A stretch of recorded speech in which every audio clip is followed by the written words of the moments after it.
Assalamualaikum warahmatullahi wabarakatuh. Bismillahirrahmanirrahim. Alhamdulillahirabbil alamin. Wassalatu wassalamu ala asrofil anbiya'i wal mursalin wa ala alihi washabihi ajma'in, amma ba'du. Saya hormati senantiasa para jemaah yang saya banggakan pada kehadirannya pada hari ini. Pertama-tama, marilah kita panjatkan puji dan syukur atas kehadiran Allah Subhanahu wa Ta'ala yang telah memberikan beribu-ribu kenikmatan kepada kita, sehingga pada hari ini dapat berkumpul tanpa satu halangan apapun untuk hadir di acara yang insya Allah dimuliakan oleh Allah Subhanahu wa Ta'ala. Sholawat serta salam semoga terlimpahkan kepada Nabi besar Nabi Muhammad SAW yang telah banyak mengajarkan kepada kita tentang keikhlasan. Ikhlas merupakan salah satu sunnahnya, oleh sebab itu sebagai umat muslim harus senantiasa kita mengikutinya. Pada kesempatan kali ini, izinkan saya berwasiat khususnya kepada diri sendiri, umumnya kepada para jamaah sekalian. Marilah kita sama-sama meningkatkan kualitas dan keimanan kita kepada Allah Subhanahu wa Ta'ala dengan menjalankan apa yang telah diperintahkannya dan menjauhi larangan-larangannya. Rasulullah Shallallahu Alaihi Wasallam pernah berpesan kepada salah satu sahabatnya, Abu Dzar Al-Ghifari, sebagaimana telah dijelaskan dalam kitab As-Sahihul Ibad yang disyarahi oleh Syekh Nawawi Al-Bantan. Pesan Rasulullah dalam hadis ini memiliki makna tersirat yang begitu mendalam. Ada makna tersembunyi pada kata-kata kisaran yang ada di dalamnya. Nasihat ini sejatinya tak hanya ditujukan kepada perahu itu, dimaknai sebagai menata niat. Ikhlas adalah amalia hati yang tingkatannya sangat tinggi.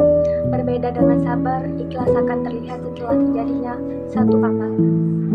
Orang yang ikhlas dalam beramal adalah mereka yang merasa seolah-olah tidak melakukan amal itu. Ikhlas bisa dianalogikan dengan bekerja tanpa meminta upah. Saking tingginya amalan ini, ibadah yang mengharapkan surga belum tentu ikhlas, sebab masih mengharapkan upah dari Allah Subhanahu wa Ta'ala. Namun tingkatannya tersebut sudah sangat tinggi dibandingkan dengan orang awam. Imam Ghazali juga menyebutkan hakikat ikhlas adalah kemurnian dari hal-hal yang dapat mengotorinya. Sholat ya sholat saja, makan ya makan saja, pergi-pergi juga ya saja. Begitupun ibadah ya ibadah saja tanpa memikirkan hal-hal lain. Imam Al-Ghazali mengatakan semua manusia akan rusak kecuali manusia yang berilmu. Semua manusia berilmu akan rusak kecuali yang mengamalkan ilmunya. Semua manusia berilmu yang mengamalkan ilmunya akan rusak kecuali yang ikhlas. Dan orang-orang yang ikhlas pun masih dalam keadaan kekhawatiran yang besar. Dari ungkapan tersebut terlihat jelas semua ilmu dan amal akan sia-sia di dalamnya jika tidak ada sifat ikhlas. Ilmu dan amal tidak dapat dibanggakan. Bagaimana mau dibanggakan? Sedangkan yang ikhlas saja masih dalam keadaan khawatir dan besar. Jadi, mulai saat ini kita tanamkan rasa ikhlas kemanapun kita pergi. Contohnya saja, jangan lupa mengantongi ikhlas. Seperti saat ini, kalau kita sedang membawa uang, mari kita sisihkan kepada kotak amal. Bukan begitu sahabat? Ikhlas itu tanpa melihat besar kecilnya jumlah uang yang diberikan. Kita praktikkannya nanti. Ambil uang di dompet tanpa melihat, lalu dimasukkan ke kotak amal. Jangan meraba-raba besaran uangnya. Jangan juga diingat-ingat uang tadi lebih kecil atau ditaruh di atas atau di bawah ya. Keikhlasan merupakan salah satu aspek penting dalam kehidupan seorang muslim. Keikhlasan atau ketulusan hati adalah melakukan segala sesuatu semata-mata karena Allah Subhanahu wa Ta'ala tanpa mengharapkan pujian dan balasan atau penghargaan dari makhluk. Keikhlasan adalah kunci untuk meraih ridho Allah dan merupakan salah satu syarat diterimanya amal ibadah. Dalam ceramah ini, kita akan membahas pentingnya keikhlasan, bagaimana mencapainya, serta contoh-contoh dari kehidupan Rasulullah SAW dan para sahabatnya. Ikhlas merupakan inti dari semua amal ibadah. Allah Subhanahu wa Ta'ala berfirman dalam Al-Quran surat Al-Bayyinah ayat 5 yang berbunyi, A'udzubillahi minasyaitonirrajim, Bismillahirrahmanirrahim. Wa ma umiru illa liya'budullaha mukhlisina lahuddin hunafa wa yuqimus sholata wa yutuz zakata wa Ibnul Qayyimah, yang artinya dan mereka tidak disuruh kecuali supaya menyembah Allah dengan ikhlas dan menaatinya semata-mata karena menjalankan agama, dan juga supaya mereka mendirikan sholat dan menunaikan zakat, dan demikian itulah agama yang lurus. Ayat ini menunjukkan bahwa ikhlas adalah fondasi utama dalam ibadah. Tanpa keikhlasan, amal yang kita lakukan tidak bernilai di sisi Allah. Rasulullah Shallallahu Alaihi Wasallam bersabda dalam sebuah hadis yang diriwayatkan oleh Imam Bukhari dan Muslim, yang berbunyi, sesungguhnya setiap amal tergantung pada niatnya, dan sesungguhnya setiap orang hanya mendapatkan sesuai dengan apa yang ia niatkan. Hadis ini menegaskan bahwa niat yang ikhlas adalah syarat utama diterimanya amal ibadah. Mencapai keikhlasan bukanlah hal yang mudah, namun ada beberapa langkah yang dapat kita lakukan untuk melatih diri agar ikhlas dalam beramal. Yang pertama, perbaiki niat. Perbaiki niat ini setiap kali hendak melakukan suatu amal, periksa niat kita. Pastikan niat kita tidak semata-mata untuk mencari ridho Allah. Ingatkan diri sendiri bahwa pujian dan penghargaan dari manusia tidak ada artinya dibandingkan dengan ridho Allah. Yang kedua, berdoa. Mohonlah kepada Allah agar diberikan hati yang ikhlas. Doa adalah senjata bagi seorang mukmin. Rasulullah Shallallahu Alaihi Wasallam bersabda, sering berdoa, ya Allah, jadikanlah amalku semua karenamu, jangan ada bagian sedikit pun untuk selain. Dan yang ketiga, menghindari riya. Riya adalah melakukan amal dengan tujuan dilihat orang lain dan mendapatkan pujian. Kita harus berusaha menjauhkan diri dari perbuatan riya. Salah satu caranya adalah dengan memperbanyak ibadah yang dilakukan secara tersembunyi, seperti sholat malam, sedekah, dan lain sebagainya. Dan yang keempat, mengingat akhirat. Ingatkan diri kita bahwa kehidupan dunia ini hanya sementara dan balasan yang sesungguhnya ada di akhirat.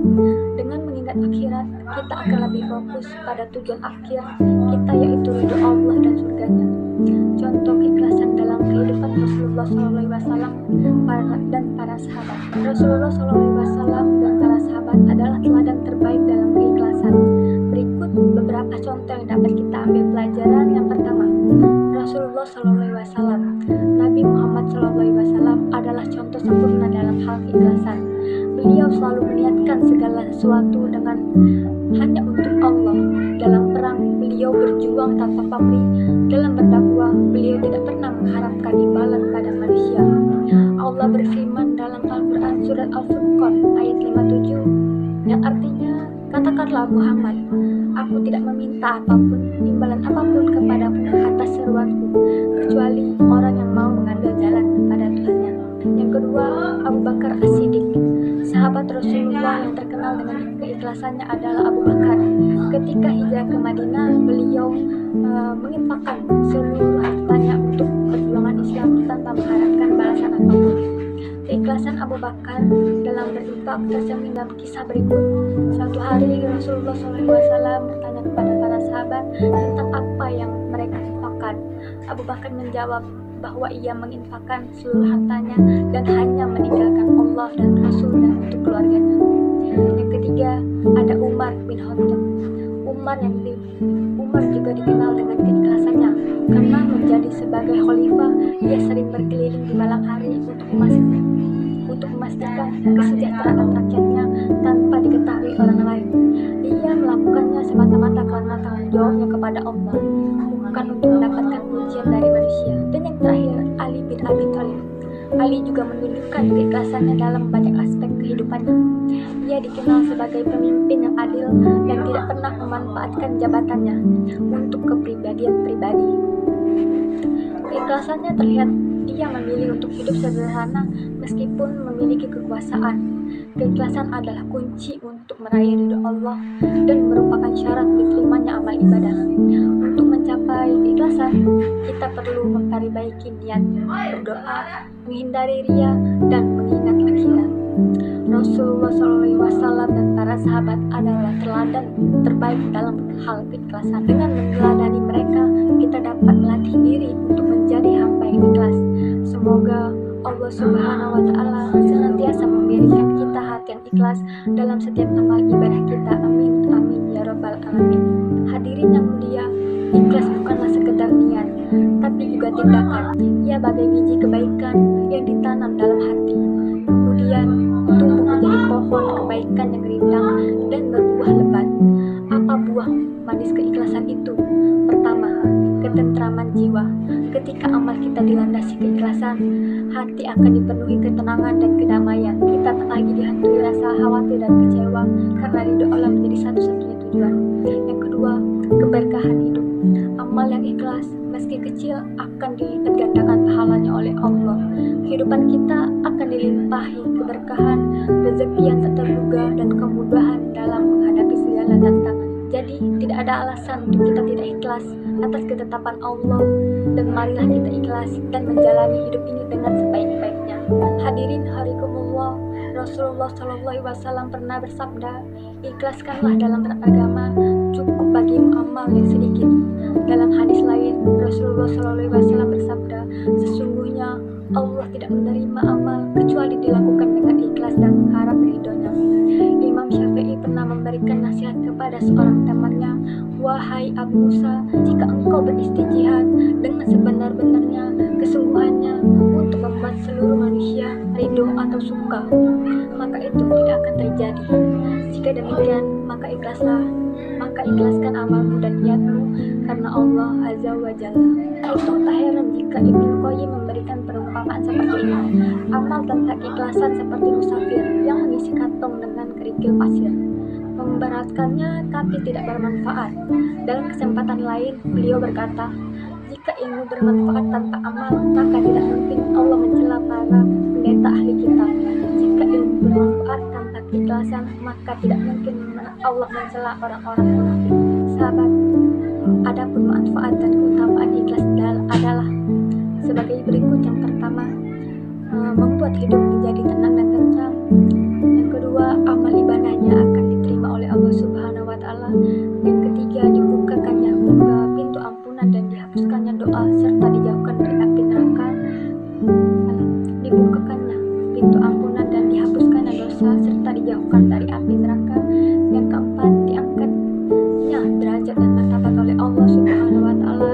Yang kelima, doa kita akan dijabah. Yang keenam, dekat dengan pertolongan Allah. Dan yang ketujuh, mendapatkan perlindungan dari Allah Subhanahu wa Ta'ala. Kita hanya memikirkan Allah, sholat untuk Allah, zikir untuk Allah, semua amal yang kita lakukan hanya untuk Allah. Lupakan semua urusan duniawi, kita hanya tertuju pada Allah. Jangan munculkan ras riya atau sombong di dalam diri kita, karena kita tidak berdaya di hadapan Allah Subhanahu wa Ta'ala. Rasakanlah Allah berada di hadapan kita dan sedang menyaksikan kita. Insya Allah dengan cara di atas Anda dapat mencapai ikhlas. Tidak dapat kita pungkiri bahwa ikhlas adalah salah satu amal hati yang sangat sulit. Tingkatannya pun sudah tinggi. Dalam hal ini, Imam Al-Ghazali pernah mengatakan, hakikat ikhlas adalah kemurnian niat dari hal-hal yang mengotorinya. Jika tidak dilandasi dengan keikhlasan, maka agama yang kita anut saat ini akan menjadi lebih runyam, seolah tidak ada efek atau hal yang membekas dari agama itu sendiri. Banyak orang yang menjadi sibuk dengan urusan dunianya dan tidak menempatkan agama sebagai sesuatu yang utama dalam hidupnya. Semoga kita dihindarkan dari sikap-sikap seperti itu. Dengan melakukan ikhlas dalam beragama, maka segala urusan dalam hidup akan menjadi lebih baik, lebih tenang, dan lebih terang, sehingga beragama menjadi lebih mudah. Sikap ikhlas ini sangat penting untuk dipraktikkan dalam kehidupan sehari-hari. Hal ini karena segala amalan yang tidak disadari dengan sikap ikhlas maka tidak akan sah di mata Allah Subhanahu wa Ta'ala. Semakin ikhlas seorang dalam melakukan amal kebaikan, maka akan sebagian besar juga balasan yang diterima oleh kita, dan amalan itu pun akan semakin bernilai di mata Allah Subhanahu wa Ta'ala. Ikhlas berarti dia mengharap ridho Allah saja dalam beramal tanpa menyatukannya dengan yang lain. Oleh karena itu, bagi seorang muslim sejati, makna ikhlas adalah ketika ia mengarahkan seluruh perkataan, perbuatan, dan niatnya hanya untuk Allah, mengharap ridhonya dan kebaikan pahalanya tanpa melihat pada kekayaan dunia, tampilan, kedudukan, kemajuan, atau kemunduran. Dengan demikian, muslim tersebut menjadi tentara fikrah dan akidah, bukan tentara dunia dan kepentingan. Katakanlah, sesungguhnya sholatku, ibadahku, hidupku, dan matiku hanya untuk Allah, Tuhan semesta alam, tiada sekutu baginya, dan demikian itulah yang diperintahkan kepadaku, dan yang berkarakter seperti itulah yang mempunyai semboyan Allahu Hayatuna, yang artinya Allah adalah tujuan kami dalam segala aktivitas dan mengisi kehidupan.